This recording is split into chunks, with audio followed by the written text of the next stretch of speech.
Hello dear students, मैं हूं Kiran Dill, assistant professor in physics और अभी मैं राजकीय कन्या महाविद्यालय 12 में कार्यरत हूं। और हम लोग अपना जो ई लेक्चर रिकॉर्ड करने वाले हैं आज, उसका जो टॉपिक है वो है logic gates, circuit realisation of logic functions. क्योंकि जो लॉजिक फंक्शंस होते हैं उनको किस तरीके से सर्किट के अंदर इम्प्लीमेंट किया जाता है, या यूँ कहें कि सर्किट के माध्यम से उनको किस तरीके से प्राप्त किया जाता है, वो आज हम सीखने वाले हैं। तो जो भी लॉजिक ऑपरेशंस होते हैं, जैसे and operation, or operation, not operation, nand operation, nor operations, इन सभी ऑपरेशंस को प्राप्त करने की दो मुख्य तकनीक है। एक है बाइपोलर और दूसरा है मेटल ऑक्साइड सेमीकंडक्टर, यानी कि द्विध्रुवीय, और दूसरा है धातु ऑक्साइड अर्धचालक। तो द्विध्रुवीय तकनीक जो है उसका मुख्य रूप से उपयोग जो है वो स्मॉल स्केल इंटीग्रेशंस में और मीडियम स्केल इंटीग्रेशन के अंदर किया जाता है। लघुमान एकीकरण और मध्यमान एकीकरण, जैसे आईसी चिप्स रहती हैं ना, उनके अंदर क्या होता है, इंटीग्रेटेड सर्किट होते हैं। इंटीग्रेटेड मतलब एक बहुत ही छोटे स्थान पर बहुत ही कॉम्प्लिकेटेड सर्किट को जोड़ करके उसको उसमें समाहित करना एक तरीके से। तो स्मॉल स्केल के लेवल की, यानी कि बहुत ही कम स्तर पे, और मीडियम स्केल की इंटीग्रेशन के अंदर द्विध्रुवीय तकनीक का यूज़ किया जाता है।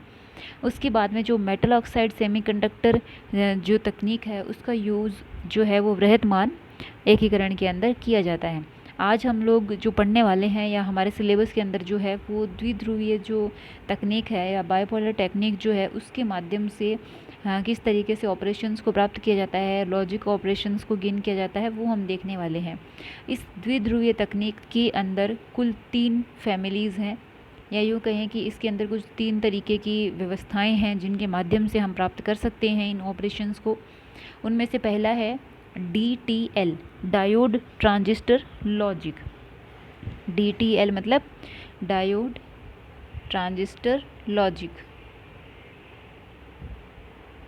ओके, DTL मतलब डायोड ट्रांजिस्टर लॉजिक। और दूसरा है TTL, यानी कि ट्रांजिस्टर ट्रांजिस्टर लॉजिक। ओके, और थर्ड जो है वो है ECL, यानी कि एमिटर कपल्ड लॉजिक, यानी कि उत्सर्जक युग्मित लॉजिक। एमिटर कपल्ड लॉजिक 3 तरीका है, या 3 टेक्निक्स हैं, diode transistor logic, transistor transistor logic और एमिटर कपल्ड लॉजिक। अभी हम देखने वाले हैं कि किस तरीके से इनसे अलग अलग ऑपरेशंस को प्राप्त किया जाता है। ओके, उसके बाद हम लोग सबसे पहले इनके अंदर कुछ चीज़ें हैं उनके बारे में बात करते हैं। किसी भी लॉजिक सर्किट के अंदर जितने भी इनपुट हम दे सकते हैं उस संख्या को हम कहते हैं पंख निवेशांक। क्या कहेंगे? पंख निवेशांक। जितने इनपुट हम दे सकते हैं, यानी कि हिंदी में पंख निवेशांक और इंग्लिश में फैन इन पंख निवेशांक। इसी प्रकार से कोई भी एक जो लॉजिक सर्किट होता है वो कितने अन्य सर्किट को संचालित करता है, नियंत्रित करता है, उस संख्या को कहते हैं फैन आउट। ओके, क्या कहेंगे? फैन आउट, पंख निर्गमांक। कुछ अलग से शब्द हैं मगर यही कहते हैं इनको। जितने इनपुट दे सकते हैं उनको पंख निवेशांक यानी कि फैन इन, और एक लॉजिक सर्किट कितने अन्य सर्किट को नियंत्रित करता है, संचालित करता है, उसको कहते हैं पंख निर्गमांक या फैन आउट। और इसके बाद एक और चीज़ है कि सर्किट के अंदर जो इनपुट देते हैं वो किस अवस्था में है, हाई है कि लो है। जैसे एक होता है पॉजिटिव लॉजिक और दूसरा है नेगेटिव लॉजिक। पॉजिटिव लॉजिक का मतलब है कि जैसे आपने 5 दिया तो वो अवस्था 1 को रिप्रेजेंट करेगा, अगर आपने 0 दिया तो वो अवस्था 0 को रिप्रेजेंट करेगा। ये है पॉजिटिव लॉजिक। 0 तो लो में और 5 तो हाई में, तो 1 और 0 इस तरीके से। और नेगेटिव लॉजिक का मतलब होता है अगर आपने -5 दिया तो वो 1 को रिप्रेजेंट करेगा और 0 तो 0। -5 किसको रिप्रेजेंट करेगा?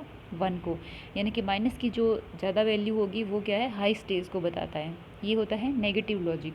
दो है पॉजिटिव लॉजिक और नेगेटिव लॉजिक। यहाँ पर अधिकतर जो है वो पॉजिटिव लॉजिक का यूज़ किया जाता है। ओके, उसके बाद हम लोग बात करते हैं सबसे पहले नोट या प्रतिलोमी संक्रिया। ओके, तो नोट या प्रतिलोमी संक्रिया को प्राप्त करने के लिए जो सर्किट डायग्राम है ट्रांजिस्टर के माध्यम से, वो आपकी स्क्रीन पर बनाया गया है, बुक के अंदर दिया गया है। इसके अंदर यहाँ पर एक इनपुट सिग्नल दिया गया है और साथ ही यहाँ एक रेजिस्टेंस R, यहाँ R भी जुड़ा हुआ है। इधर I1 करंट आ रही है, इधर I2 जा रही है, इधर IB आ रही है, ये RC, ये VCC और ये आउटपुट। ओके, इस तरीके से ये सर्किट में जुड़े हुए हैं। नोट या प्रतिलोमी संक्रिया को प्राप्त करने के लिए हम जो ट्रांजिस्टर यूज़ कर रहे हैं वो कॉमन एमिटर कॉन्फ़िगरेशन में यूज़ किया जाता है, यानी कि उभयनिष्ठ उत्सर्जक विधा में प्रयुक्त किया जाता है। और जो इनपुट है वो ट्रांजिस्टर के आधार पर होगा। उसको हम लोग उच्च वोल्टता की अवस्था 1 में रखते हैं, जिससे क्या है ट्रांजिस्टर जो है वो संतृप्त क्षेत्र में कार्य करता है और जिससे निर्गम संग्राहक पर निम्न वोल्टता की अवस्था प्राप्त होती है। कैसे, देखिए जैसे क्या होता है, अगर हमने ये एक NPN ट्रांजिस्टर है, क्या है, एक NPN ट्रांजिस्टर है। इस ट्रांजिस्टर के अंदर अगर हमने यहाँ पे +1 दिया, यानी कि हम हाई दे रहे हैं, हाई देने से P पॉजिटिव, हाई से हाई जुड़ा तो ये फॉरवर्ड है ना। और इस वजह से क्या होता है, हाई देने से ये क्या है सैचुरेशन रीजन में काम करता है।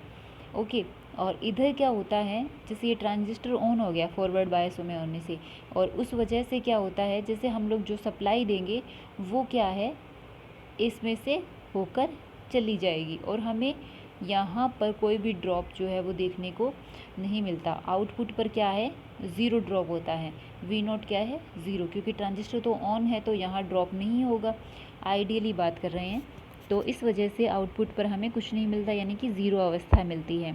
इसी तरीके से अगर आप इसको यूँ करें कि यहाँ पे ज़ीरो दे दें, ज़ीरो देने मतलब लो दिया, तो ये P है, P को लो दिया मतलब ये बंद हो गया, ट्रांजिस्टर ऑफ हो गया, कट ऑफ स्टेज में आ गया।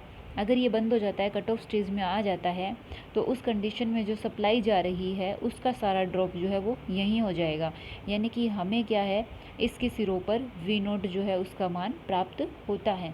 यानी कि जब हमने निवेश में 0 दिया तो हमें V0 जो है वो हाई मिलता है, और निवेश में 1 दिया तो आउटपुट में हमें क्या मिलता है, 0। यहाँ ट्रांजिस्टर जो है वो नॉट ऑपरेशन कर रहा है, यानी कि प्रतिलोमी प्रवर्धक के रूप में काम में लिया जा रहा है। ओके, और इसमें क्या होता है, अगर मान लीजिए आपने इनपुट Vi जो है वो 0 दिया, आधार खुला हुआ है, तो ये क्या है अंतः क्षेत्र में कार्य करता है। कोई सिग्नल नहीं जा रहा है, कट ऑफ रीजन में काम कर रहा है। तो यहाँ पे जो VBE वोल्टेज है, बेस एमिटर वोल्टेज, ये वाली, तो VBE वोल्टेज जो है RB रेजिस्टेंस के सिरों पर वोल्ट था, तो जो भी वोल्टेज ड्रॉप होगा वो RB, और सर्किट में जो अन्य रेजिस्टेंस जुड़े हुए हैं ये जुड़ा हुआ है R/RB, और नीचे सप्लाई इनटू सप्लाई, सप्लाई क्या है VBB, ठीक है। ये रहता है नेगेटिव, क्योंकि ये नेगेटिव में जा रहा है इस वजह से। और ये ऋणात्मक होने से क्या होता है, ट्रांजिस्टर जो है वो निश्चित ही अंतः क्षेत्र में होगा। और VI उच्च वोल्टता की अवस्था में IB का मान जो है वो इस प्रकार से रखा जाता है कि ट्रांजिस्टर जो है वो संतृप्त क्षेत्र में कार्य करे। पहली कंडीशन तो वो तब है जब अंतः क्षेत्र में काम करेगा, और इसको हमने 0 करना है, सिग्नल नहीं देना है। और हाई स्टेज मतलब हमने VI उच्च देना है ताकि IB का मान जो है वो सैचुरेशन रीजन में हो। IB का मान सैचुरेशन रीजन होने के लिए कंडीशन जो है कि IB should be greater than or equal to IC saturation. Saturation की कंडीशन में जो संग्राहक धारा है वो बटे HFE। ओके, IC का मान क्या होगा, देखो सैचुरेशन, क्योंकि IC तो जो है इस सप्लाई से आएगी VCC, और इस पे वोल्टेज ड्रॉप क्या हो सकता है VCE, कलेक्टर एमिटर जंक्शन पे।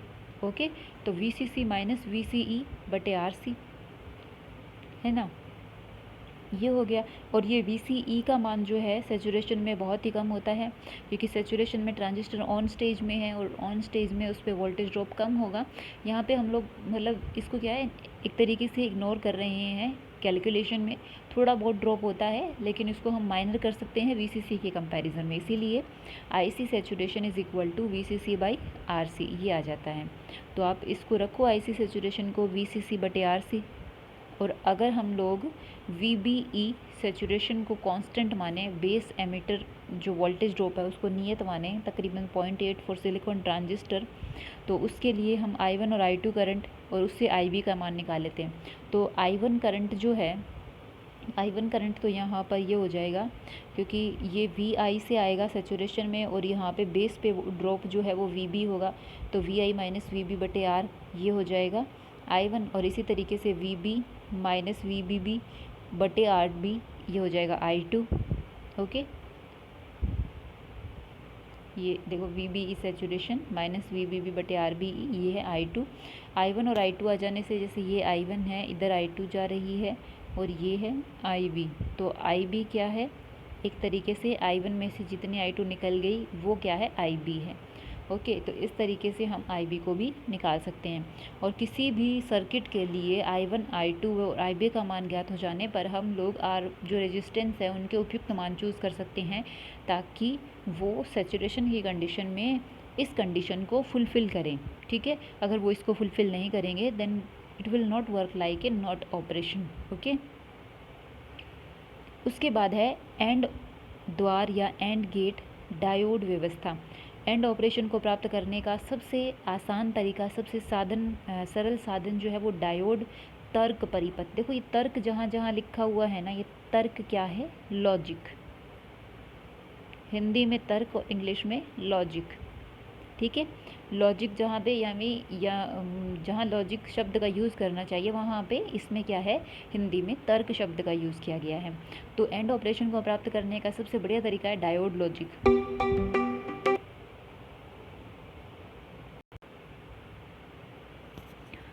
तो इसमें क्या होता है, डायोड लॉजिक के अंदर हम लोग क्या, धनात्मक तर्क व्यवस्था में सब डायोडों के पी टर्मिनल एक प्रतिरोध R के द्वारा वोल्टता स्रोत 5 वोल्ट के धनाग्र से जोड़ देते हैं।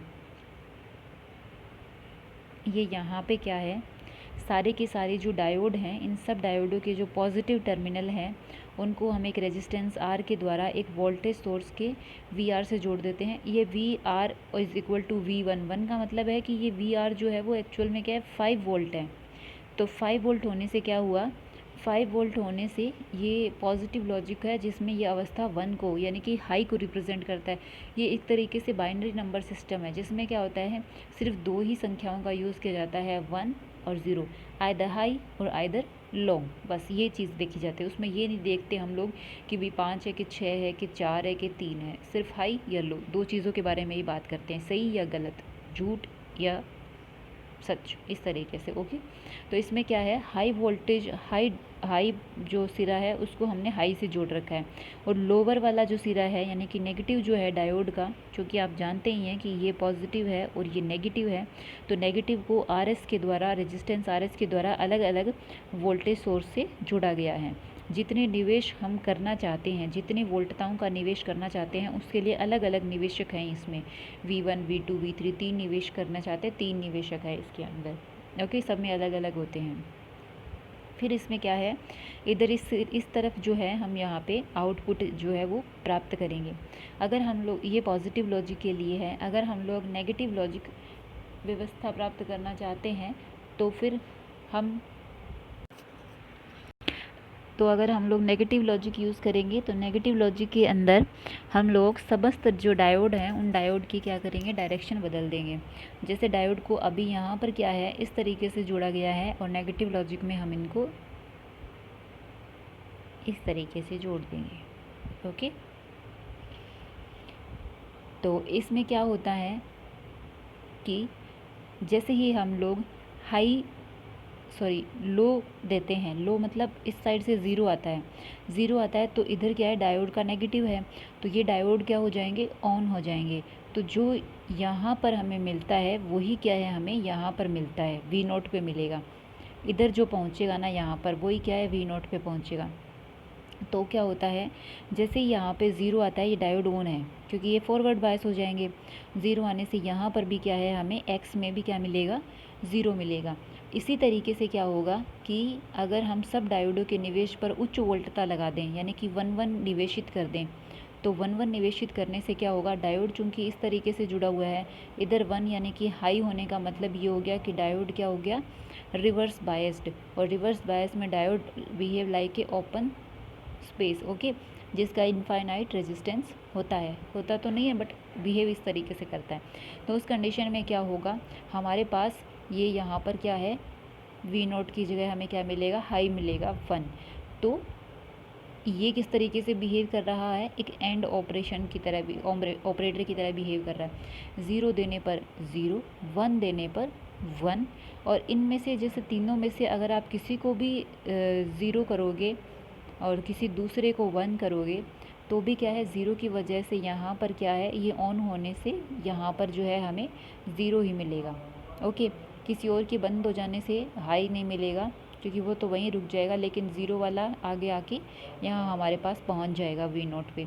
तो फिर कोई भी एक निवेश 0 या समस्त निवेश 0 होने पर यहाँ पर हमें 0 और समस्त निवेश 1 होने पर यहाँ पर हमें 1 मिल रहा है। तो ये बिहेव कर रहा है एंड ऑपरेटर की तरह, क्योंकि एंड में क्या होता है, 0 0 0, जैसे ये ABX ट्रुथ टेबल में 0 1 तो भी 0, 1 0 तो भी 0, 1 1 की कंडीशन में क्या आता है, 1 आता है। ये है डायोड लॉजिक, इसमें सिर्फ डायोड का यूज़ किया गया है। दूसरा है डायोड ट्रांजिस्टर तर्क व्यवस्था, इसको अंडरलाइन कर लेना। ये सब जैसे पहली ऊपर वाली डायोड लॉजिक व्यवस्था थी, जैसे ये है ना, नोट्स में थोड़ा सा हाईलाइट करना ज़रूरी रहता है, इसको हाईलाइट कर लेना। और उसके बाद इसको डायोड तर्क व्यवस्था वाले को तो डायोड ट्रांजिस्टर तर्क व्यवस्था जो है उसमें क्या है, हम लोग एक ट्रांजिस्टर का यूज़ करते हैं। इसके अंदर समस्त निवेशक जो हैं उनका निवेश ट्रांजिस्टर के आधार पर किया जाता है, ओके। जैसे कि इस व्यवस्था में आपको दिखाई दे रहा है, समस्त ये जो निवेशक हैं उनका निवेश ट्रांजिस्टर के आधार पर किया जाता है। और ये आउटपुट जो है ये कॉमन एमीटर कन्फिग्रेशन में यूज़ होगा। और आउटपुट जो है वो एमीटर के सिरों पर हमें, लोड रेजिस्टेंस के सिरों पर हमें प्राप्त होती है। यहाँ पर हम लोग सप्लाई देते हैं। तो इसके अंदर किस तरीके से वर्किंग होती है कि इस व्यवस्था में डायोड जो है वो पोलैरिटी नियंत्रक या स्विच के रूप में कार्य करता है। ट्रांजिस्टर कॉमन एमीटर कॉन्फ़िगरेशन की भांति कार्य करके धारा लब्धि प्रदान करते हैं।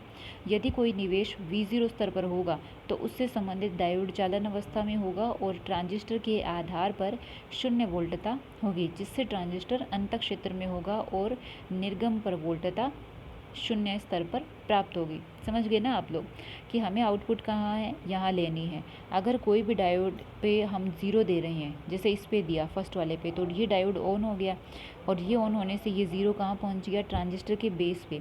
और ट्रांजिस्टर के बेस पे 0 मतलब ट्रांजिस्टर किस रीजन में है, कट ऑफ रीजन में, क्योंकि इनपुट किया जा रहा है 0, ओके। करंट जो है वो इसके अंदर ये चालू नहीं होगा 0 निवेश करने से लो पोटेंशियल पे, ओके। तो जिससे क्या है, ट्रांजिस्टर पे जो ट्रांजिस्टर है वो बंद हो जाएगा और सारा ड्रॉप जो है वो हमें कहाँ मिलेगा, यहाँ पर। और ड्रॉप क्या हो रहा है यहाँ पे, जैसे 0 जा रहा है तो वो 0 का 0 हमें यहाँ पे V0 पर मिल जाएगा। तो इनमें से एक भी 0 होने पर क्या हो जाएगा, ABC, तो ये 0 मिलेगा। और जब सब निवेश जो हैं वो उच्च वोल्टता स्तर पर होते हैं तो उच्च पर होने से सारे डायोड बंद हो जाएंगे, तो सारा ड्रॉप जो है वो यहीं हो जाएगा, ओके।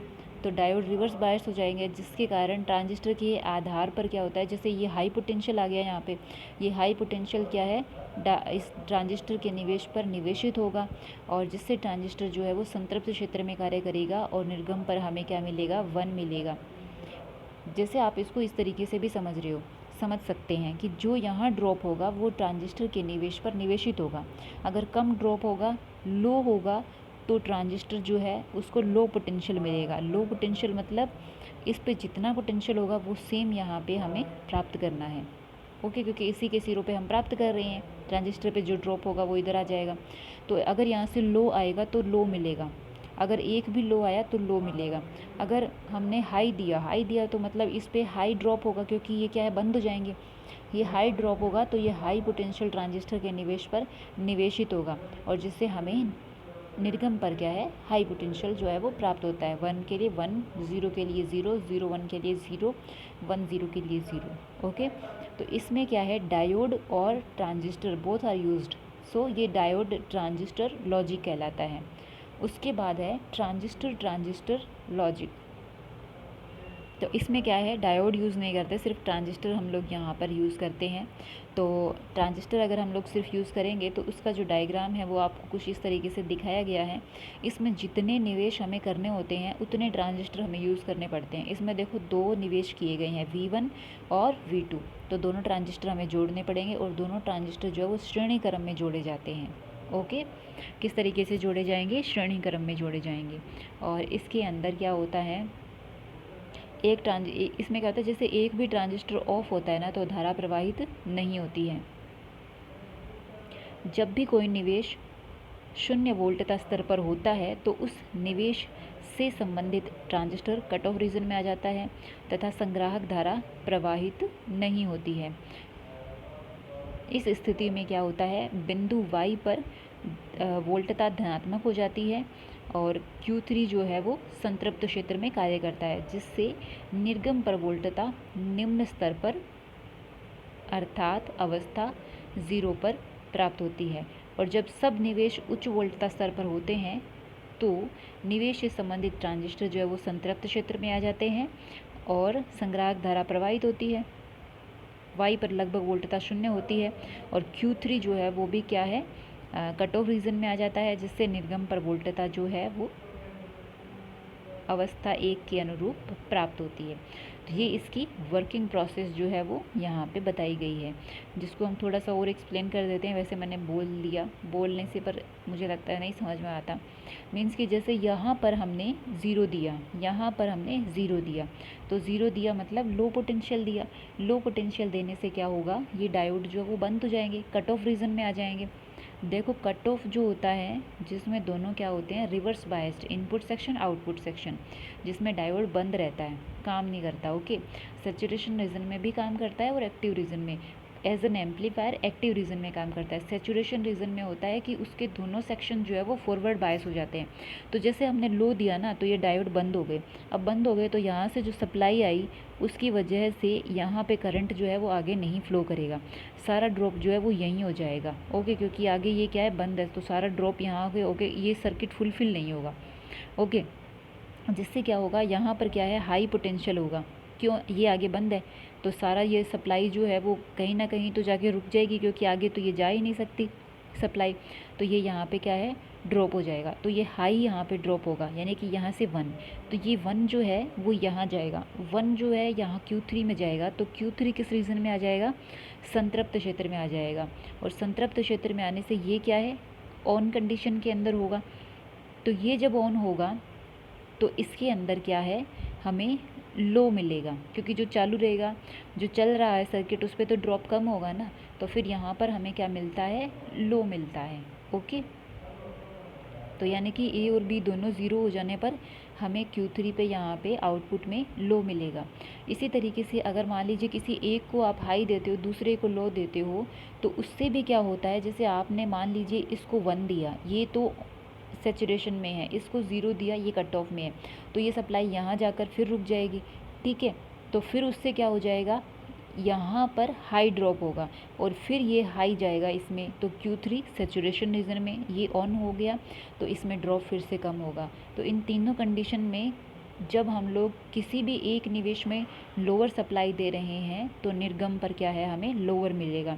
अगर हमने दोनों को ही ऑन कर दिया तो फिर ये क्या है, पूरी सप्लाई जाएगी, जिससे क्या है, यहाँ पे लो पोटेंशियल ड्रॉप होगा। अगर इस पे लो हुआ तो इस पे लो जाएगा इसके बेस में, और इसके बेस में अगर लो गया तो ये कट ऑफ रीजन में आ जाएगा, क्योंकि इनको तो हाई मिला है तो ये सैचुरेशन में है, और यहाँ पे ड्रॉप जो है वो कम होगा, क्योंकि जब ये सप्लाई चालू रहेगी ना, यानी कि ये सैचुरेशन में रहेंगे, या यूँ कहें कि ये हाई रहेंगे, सैचुरेशन में रहेंगे, हाई सप्लाई देंगे, और इन पे क्या है, सप्लाई देने से चालू होने पर क्या होगा, ये प्रवाह को रोकेंगे नहीं, धारा प्रवाह को रोकेंगे नहीं, और रोकेंगे नहीं तो फिर वोल्टेज का ड्रॉप कैसे होगा, है ना। वोल्टेज का ड्रॉप कहाँ होता है, जहाँ पे प्रतिबाधा होती है, जहाँ कोई रुकावट होती है, ठीक है। तो यहाँ कोई रुकावट ही नहीं है तो ये सप्लाई हो जाएगी, तो इधर ड्रॉप क्या होगा, कम होगा। कम होगा तो ये कम जो है वो Q3 में जाएगा। Q3 में कम जाने से वो कट ऑफ रीजन में आ जाएगी, बंद हो जाएगा। और वो बंद होने से यहाँ पर वो क्या है, ड्रॉप को रोकेगा। बंद हो गया मतलब वो एक हाई रेजिस्टेंस की तरह काम कर रहा है, तो यहाँ पे हाई ड्रॉप होगा, जिससे क्या है, हमें आउटपुट सेक्शन में 1 मिलेगा। तो ये है ट्रांजिस्टर लॉजिक, ठीक है। तो एंड ऑपरेशन को प्राप्त करने के लिए हमने यूज़ किए transistor logic, diode transistor logic, okay. और उससे पहले किया था सिर्फ डायोड लॉजिक, ठीक है। अब हम नेक्स्ट लेक्चर में और ऑपरेशन, नैंड और नोर ऑपरेशन के बारे में पढ़ेंगे। उस एक लेक्चर के बाद हमारा ये चैप्टर या यूँ कहिए यूनिट जो है वो एक तरीके से ख़त्म हो जाएगी। हालांकि इसके अंदर एक और पार्ट भी है, ऑपरेशनल एम्पलीफायर, बट हम लोग अभी टाइम बहुत ही कम बचा है, इसलिए हम लोग क्या करेंगे, सिर्फ एक एक क्वेश्चन को सॉल्व करते चलेंगे, ताकि आप लोग जो है वो पेपर सॉल्व कर सके अच्छे से। और सिलेबस के बारे में हमें अभी कोई आइडिया नहीं है कि कम होगा कि नहीं होगा, इसलिए आप तो बस पढ़ते रहिए, हम लोग हमारे हिसाब से पढ़ाते रहेंगे। जहाँ तक संभव होगा आपका किसी भी तरीके से नुकसान नहीं हो, यही हमारी कोशिश रहेगी। तो पहले हम एक एक क्वेश्चन सॉल्व करते जाएंगे, अगर हमारे पास टाइम बचता है तो हम दूसरा क्वेश्चन भी करते हैं। और क्वेश्चन भी हम लोग इस हिसाब से करेंगे ताकि हमारा हर यूनिट के अंदर 70 to 80% सिलेबस हो जाए, हर यूनिट के अंदर ये करेंगे, ठीक है। ये कोई नहीं है कि बस हाँ आधे टॉपिक किए आधे नहीं करेंगे, ऐसा नहीं करेंगे, मैक्सिमम करने की कोशिश करेंगे। और बाकी समय की उपलब्धता पर है, तो आप इनको अच्छे से स्टडी कर लेना। अगर कोई भी समस्या आए तो पूछिए बच्चों। खुश रहो, स्वस्थ रहो, अपना ख्याल रखो और पढ़ते रहो। धन्यवाद।